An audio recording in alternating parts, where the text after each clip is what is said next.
جہنم والوں کا عمل کرتا رہا. وَإِنَّهُ مِنْ أَهْلِ الْجَنَّةِ آخر میں کہاں گیا؟ جنت میں. کیا حدیث ہے. وَإِنَّهُ اور ایک عبد ایسا بھی تھا لَيَعْمَلُ عَمَلَ أَهْلِ الْجَنَّةِ جو ساری زندگی عمل کرتا رہا جنت والوں کا عمل, لیکن جب آخرت ہوئی تو وہ من اہل النار اہل نار میں سے ہو گیا. تو اس کا وجہ کیا تھی؟ رسول پاک نے فرمایا وَإِنَّمَا الْأَعْمَالُ بِالْخَوَاتِيمِ یاد رکھنا عمل کو آخری حصے میں جا کے دیکھنا چاہیے کہ آخری وقت میں جا کر اس کا عمل سالم رہا ہے یا نہیں. شروع میں تو ممکن ہے بہت اچھے اچھے عمل انجام دیے ہوں, لیکن ایسا نہ ہو کہ زندگی کی مثال کے بعد جوانی تو اچھی گزر گئی لیکن آخر میں آ کر جو ہے وہ اپنا خود ہی جو ہے وہ سارا نقصان خود ہی کر لیا. ایسا ہو جاتا ہے کہ انسان اپنی زندگی کا ابتدائی حصہ اچھا گزار لیتا ہے, آخری حصہ خراب ہو جاتا ہے. اس کی ایک مثال تو میں عام زندگی کی بھی دینا چاہوں تو دے سکتا ہوں. مثال کی بات ہے کہ جیسے ہی ماہ رمضان شروع ہوتا ہے تو آپ کو ہر جگہ قوالی سننے کو مل جاتی ہے. فرض کر لیں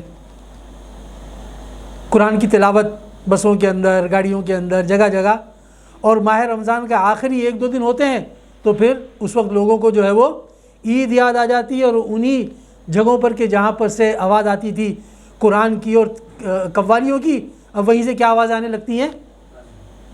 میوزک کی اور گانوں کی. ابتدائے وقت اور انتہائی وقت. رسول پاک فرماتے ہیں آخری میں جا کے دیکھو, ابتدا میں نہیں دیکھو. ابتدا میں کرنا آغاز ہے, اس کو آخر تک چلانا پڑتا ہے, اس پر قائم و دائم رہنا پڑتا ہے. ابتدا ممکن ہے بعض کاموں کی آسان ہو, اس پر استقلال سے کام لینا, استقامت دکھانا یہ آسان نہیں, یہ مشکل ہے. صلوات پڑھ لے محمد و آل محمد پر.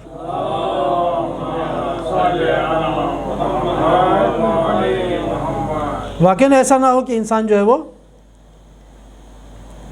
ابتدا میں تو اپنے اعمال کو بہتر بنائے لیکن آخر میں جو ہے وہ. اب آپ کی خدمت میں کچھ چیزیں عرض کروں. عزیزان گرامی, یہ انسان کی عاقبت اچھی کیسے ہوتی ہے, بری کیسے ہوتی ہے, کوشش کریں گے کہ زیادہ وقت نہ لیں اور ان 2 نکات کو بیان کر کے آپ کی زحمتوں کو تمام کریں. عاقبت اچھی کیسے ہوتی ہے, عاقبت بری کیسے ہوتی ہے.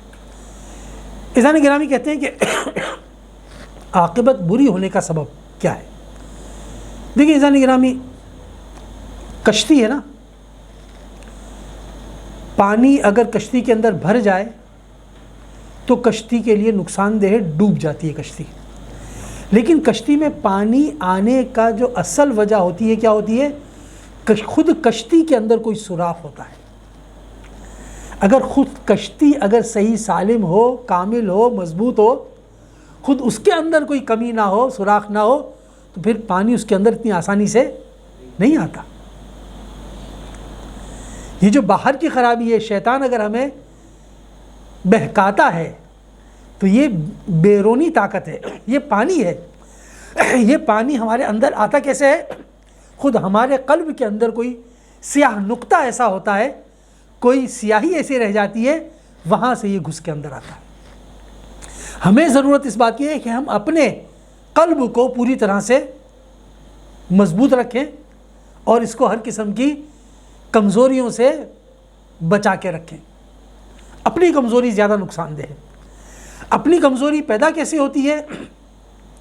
اپنی کمزوری کیسے, مطلب انسان کے اندر جب خواہشات ہو نا, جب مادہ پرستی ہو, اس کے اندر بڑی خرابی ہے. بہت بڑے بڑے سوراخ ہیں, چھوٹے سوراخ نہیں ہیں, بہت بڑے بڑے سوراخ ہیں. یہ مادہ پرستی بہت بڑا سوراخ ہے, نفسانی خواہش بہت بڑا سوراخ ہے. مثال دوں آپ کی خدمت میں.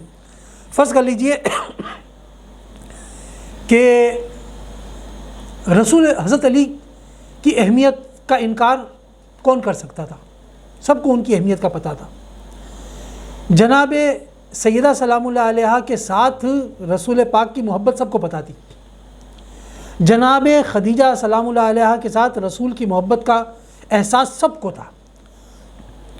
اس کے باوجود اگر آپ کو کچھ عورتیں ان کی مخالفت کرتی ہوئی نظر آتی ہیں, جبکہ انہی کی زبان سے ایسے کلمات موجود ہیں جو یہ بتا رہے ہیں کہ خدیجہ کی یہ منزلت ہے, بی بی سیدہ کی یہ منزلت ہے رسول پاک کی نظر میں, پھر وہی خواتین آپ کو انہی حضرات حضرت علی کے ساتھ جناب سیدہ کے ساتھ، بی بی خدیجہ کے ساتھ آپ کو دشمنی کرتی ہوئی نظر آتی ہے. وجہ کیا ہے؟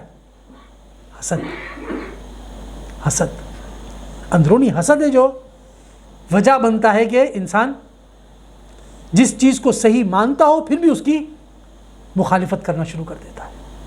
حسد. اور آپ نے جمل کے جو جنگ جمل کے جو 2 مین افراد مرد تھے، نام نہیں لینا چاہتا میں، 2 مین افراد مرد، ان کی جو تاریخ ہے، اگر تاریخ اٹھا کے دیکھیں تو جنگ احد میں آپ کو پتہ ہے نا کہ بہت سے لوگ رسول پاک کو چھوڑ کے بھاگ گئے تھے. بہت کم لوگ وہاں ٹھہرے تھے. ان میں سے 2 یہی تھے. بہت سے لوگ خوفزدہ ہو کے بھاگ گئے تھے، یہ 2 تھے. یہ 2 علی کی اہمیت کو سمجھتے تھے، پھر بھی کیوں مخالفت پہ آ گئے؟ کیا؟ مادہ پرستی، دولت کی خواہش. کہیں حسد کی خواہش، کہیں حسد، کہیں دولت کی خواہش، ہے نا. مثال کی بات ہے، عمر ابن سعد، کیا وہ امام حسین کو نہیں جانتا تھا؟ اس نے کیوں اپنی عاقبت خراب کی؟ عہدے کی خواہش. عہدے کی خواہش. اسے بولا تھا کہ تم ادھر آ جاؤ، اس نے کہا نہیں میں، بلکہ تاریخ تو یہ بھی بتاتی ہے کہ وہ شروع میں راضی بھی نہیں تھا امام حسین کو قتل کرنے پر. تاریخ بتاتی ہے جب اس کو دھمکی دی نا کہ جو تمہیں حکومت رائے ملنے والی تھی، گورنر بنانے والے تھے، وہ تمہیں نہیں بنائیں گے اب، تب جا کے جو ہے اب وہ عہدہ جب اس کے ہاتھ سے نکلنے لگا تو اس نے کہا نہیں، اب میں جو ہے وہ سب کچھ کر گزروں گا عہدے کے اصول کے لیے. تو کہنا کیا چاہ رہا ہوں عزیزان گرامی، یہ انسان کے اندر کا مسئلہ ہے کہ ہمارے اندر کچھ ایسے خرابیاں، ایک ایسے سوراخ ہیں کہ ہماری یہ کشتی کے اندر جو ہے وہ شیطان کا طوفانی پانی داخل ہو جاتا ہے اور پھر ہمیں یہ غرق کر دیتا ہے. اپنے دل کو ان چیزوں سے بچا کے رکھنا ہے. بچانا کیسے؟ تقویٰ کے ذریعے.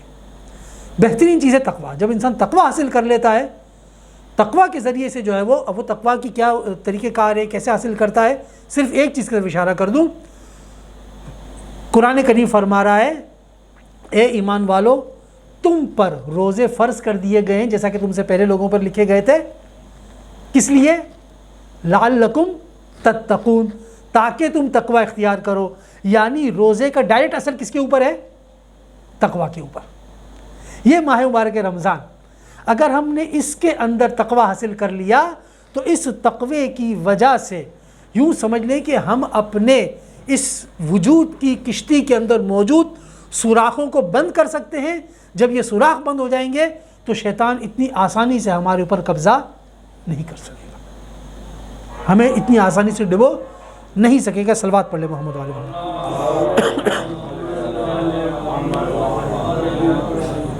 یہ تو ہو گئی اندرونی خواہش انسان کے اپنے تقویٰ کا. بس ایک چھوٹا سا لفظ اور عرض کر دوں، مجھے کمی لگ رہی ہے. تقویٰ کا مطلب ہوتا ہے کنٹرول. تقویٰ کا مطلب ہے کنٹرول. کیا مطلب؟ یعنی جس جگہوں پر انسان کا نفس لے جائے اور وہاں پر اللہ پسند نہ کرتا ہو، اپنے آپ کو روکنا. جہاں پر چاہتا ہے کہ انسان جائے لیکن نفس اس کی مخالفت کرے، اللہ چاہتا ہے جائے، نفس مخالفت کر رہا ہے، اپنے آپ کو اس کام کی طرف لے جانا. یعنی نفس کو اپنے کنٹرول میں رکھنا، یہ ہے تقویٰ. اور ماہ مبارک رمضان روزے اس کا بہترین طریقہ ہے. کیوں؟ روزے میں نفس کی خواہش ہوتی ہے کھانا کھانا، پانی پینا، اور انسان کیا کر رہا ہوتا ہے؟ نفس کی مخالفت کرتا ہے اللہ کی خاطر. اس کا مطلب کیا ہوا کہ نفس پہ کنٹرول کرنے کی پریکٹس کر رہا ہے. بس اگر یہ 30 دن اس نے پریکٹس کر لی اور آگے اس کو جاری رکھا تو سمجھ لے کہ اس نے تقویٰ حاصل کر لیا. نفس کو کنٹرول میں حاصل کرنے کا نام ہے تقویٰ. ایک صلوات پڑھے محمد علیہ محمد پر.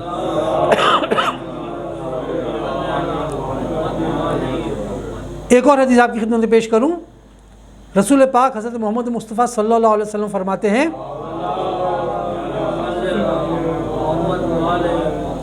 دیکھیں ہم نے بات کی کس کی؟ عاقبت بخیر ہونا. اس کے مقابلے میں کیا ہوگا؟ عاقبت بشر ہونا. یعنی انجام اچھا ہونا، انجام برا ہونا، آسان اردو ترجمہ، اچھا انجام برا انجام۔ برے انجام کے لیے ایک دوسرا لفظ ہے جو اس حدیث میں استعمال ہو، اس لیے پہلے وہ سمجھانا چاہ رہا ہوں، شقاوت۔ سعادت، شقاوت۔ سعادت یعنی انسان نیکی تک پہنچ گیا، خوبی تک پہنچ گیا، شقاوت یعنی انسان بدبخت ہو گیا، اس کا انجام برا ہو گیا۔ اب شقاوت کا لفظ رسول پاک کی اس حدیث میں 3 بار استعمال ہوا ہے۔ حضور پاک فرماتے ہیں من ذکرنی ولم یصلی علیہ، جس کے سامنے میرا نام آئے، میرا تذکرہ آئے اور وہ مجھ پر درود نہ بھیجے، فقط شقیہ، سمجھ لو کہ وہ شقاوت مند ہو گیا۔ صلوات پڑھے محمد۔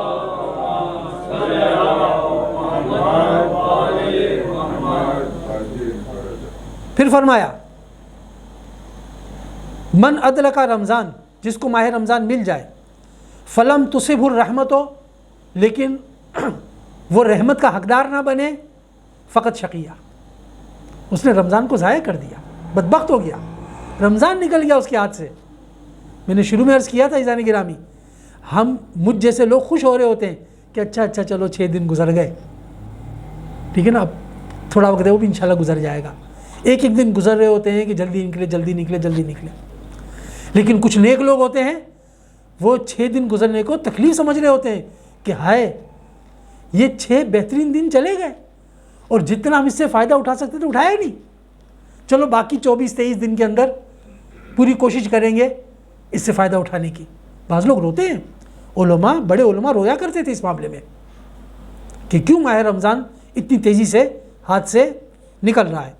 تیسرا پوائنٹ جو رسول پاک نے فرمایا شقاوت کے بارے میں وہ یہ ہے ومن ادرک ابویہ احدہما، جس نے اپنے والدین میں کسی ایک کو پایا، یعنی یا تو دونوں والدین اس کو ملے، یا چلو ایک کا اس کے بچپن میں انتقال ہو گیا، ایک کی خدمت کا موقع ملا، فلم یبرہ، لیکن اس نے اپنے اس ماں یا باپ کے ساتھ نیکی نہیں کی، فقط شقیہ، وہ شقی ہو گیا۔ تمہیں ماں یا باپ جیسی ذات ملی اور تم نے اس کی خدمت نہیں کی، اس کی بات نہیں مانی، اس کے لیے کچھ کیا نہیں، اس کی دعائیں نہیں لی، سمجھ لو کہ تم شقی ہو گئے، تم اپنی سعادت سے محروم ہو گئے۔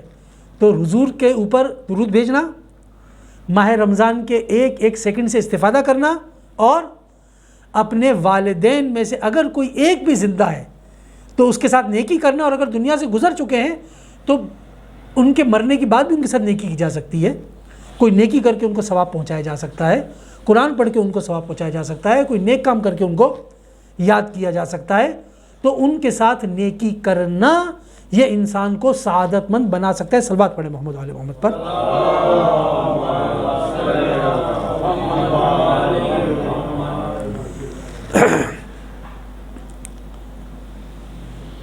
اور جو چیز عاقبت بخیری کے لیے ضروری شمار کی گئی ہے وہ یہ ہے کہ دیکھیں تقوی اختیار کریں۔ قرآن کی آیت ہے والعاقبۃ للمتقین، عاقبت متقین کے لیے ہے، تو میں نے عرض کر دیا آپ کی خدمت میں۔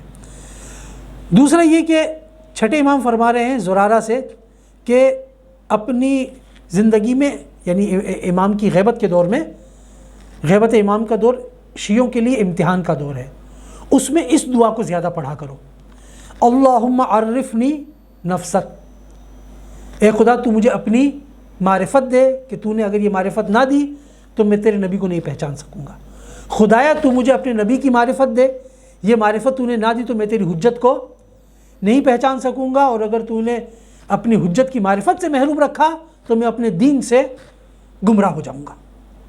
اس دعا کو ضرور پڑھیں۔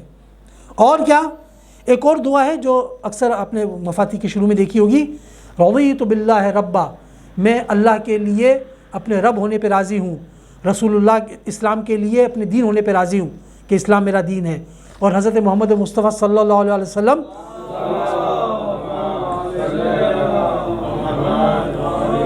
نبی ہیں، علی امام ہیں، ان کے بعد ایک ایک معصوم کا نام لے کر ان کو اپنا امام ماننے کا جو ہم اقرار کرتے ہیں، یعنی اپنے عقائد کو مضبوط بنائیں۔ صرف لفظ ادا نہ کرے، لفظ ادا کرنا بھی اچھا ہے، لیکن پھر باقاعدہ اپنے دل کے اندر یہ سوچے کہ ہاں میں قرآن پہ ایمان رکھتا ہوں، اللہ میرا رب ہے، میں اسی کی بات مانوں گا، کسی غیر کی بات نہیں مانوں گا، اس کی معرفت حاصل کرنے کی کوشش کریں، نہیں صرف زبان نہ ہلائیں بلکہ واقعاً یہ ہم سے کہا گیا ہے کہ ہم اس کا کیا کہتے ہیں پڑھیں۔ دوسرا ذکر الہی، بہترین ذکر تسبیحات حضرت زہرا ہے، اس کو خوب پڑھیں، ہر رات اس کو پڑھیں، بڑے ہی فضیلت ہے اس کی، نماز کے بعد ضرور اس کو پڑھیں، ہم لوگ اکثر پڑھتے ہیں۔ ایک بات کا اور خیال رکھیں، حدیث میں ہے کہ تسبیح جب پڑھیں نا تو کوشش کریں کہ پہلو بدلے بغیر پڑھیں، نماز ختم ہوئی نا کوشش کریں کہ اسی پہلو پر سب سے پہلے کیا کریں، تسبیح پڑھیں۔ اگر بعد میں پڑھیں گے تو کیا غلط ہے؟ نہیں، صحیح ہے، کوئی حرج نہیں ہے، لیکن جو اس کا صحیح ادب بیان کیا گیا وہ کیا ہے کہ بہتر ہے کہ بغیر کسی فاصلے کے اور اپنا پہلو بدلے ہوئے اسی پہلو میں تسبیحات حضرت زہرا کو انجام دے۔ آخری بات عزیزان گرامی، ایک حدیث جو امام سجاد علیہ السلام سے ہے کہ آپ کے پاس جو ہے وہ ایک شخص آیا اور کہا کہ میں ہر قسم کا گناہ کیا، بہت گناہ گار ہوں، کوئی گناہ ایسا نہیں جو میں نے نہ کیا ہو، کیا میرے لیے کوئی توبہ کا راستہ موجود ہے؟ حضور نے فرمایا یہ بتاؤ کہ تمہارا ماں باپ میں سے کوئی ایک زندہ ہے؟ کوئی ایک زندہ ہے؟ اس نے کہا میرا باپ زندہ ہے، جاؤ جا کے اس کے ساتھ نیکی کرو۔ اپنے گناہوں کی معافی اور توبہ کے لیے حاضر ہوا تھا، رسول پاک نے ایک سوال پوچھا، ماں باپ میں سے کوئی زندہ ہے؟ کہا باپ زندہ ہے، جا کر اس کی نیکی کرو۔ وہ چلا گیا، اطراف میں لوگ بیٹھے ہوئے تھے، رسول پاک نے ان سے کہا اے کاش اس کی ماں زندہ ہوتی، اے کاش اس کی ماں زندہ ہوتی۔ ماں کا رتبہ، ماں باپ دونوں اہم ہیں، لیکن دونوں میں ماں کا رتبہ آخرت میں اپنی آخرت کو بہتر بنانے کے لحاظ سے ماں کا رتبہ ماں باپ سے کہیں زیادہ بلند ہے۔ اس کے ساتھ نیکی کرنا یہ زیادہ جلدی انسان کو جنت تک پہنچا سکتا ہے۔ آخری بات، آیت اللہ شہاب الدین مراشی نجفی، مجھے نہیں معلوم آپ لوگ کتنا اس نام سے واقف ہیں، لیکن اگر آپ انشاءاللہ زیارت پر گئے ہوں گے تو کم میں جو ایک بہت بڑی لائبریری ہے حرم کے نزدیک ہی، آیت اللہ مراشی نجفی کی لائبریری، بہت یعنی عالم اسلام کی کہتے ہیں کہ اگر ایک لائبریری مصر کی ہے تو دوسری لائبریری کم کی ہے۔ الازہر یونیورسٹی کی لائبریری کہتے ہیں بہت بڑی ہے، لیکن یہ والی تو خیر ہم نے دیکھی ہے، بہت عظیم الشان لائبریری۔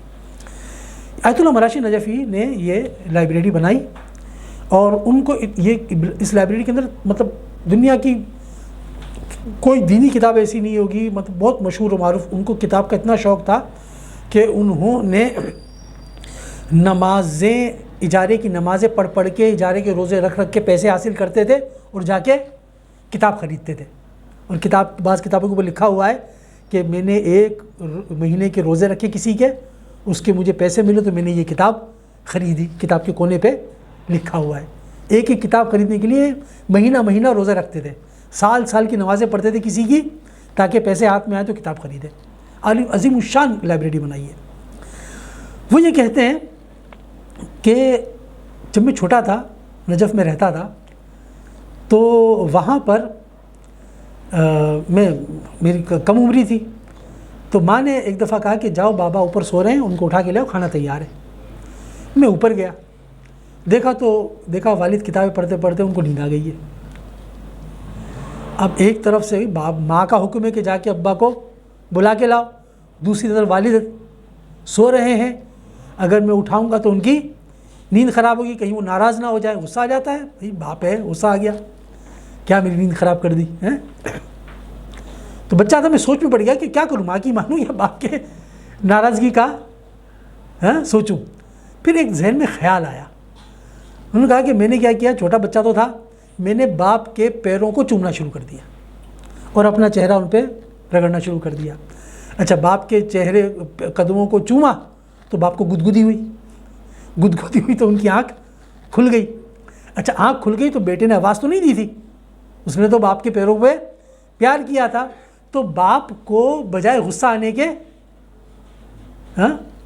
خوشی ہوئی کہ دیکھو بیٹا کتنا مجھ سے پیار کا اظہار کر رہا ہے۔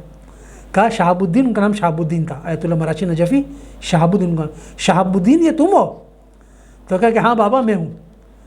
تو اسی وقت انہوں نے اپنے ہاتھوں کو بلند کیا، آیت اللہ مرحوم آیت اللہ فرماتے ہیں، ہاتھوں کو بلند کیا اور کہا کہ خدایا تو اس کو آخرت میں نیکی عطا فرما اور اسے آل محمد کے دین کا خدمتگار قرار دے۔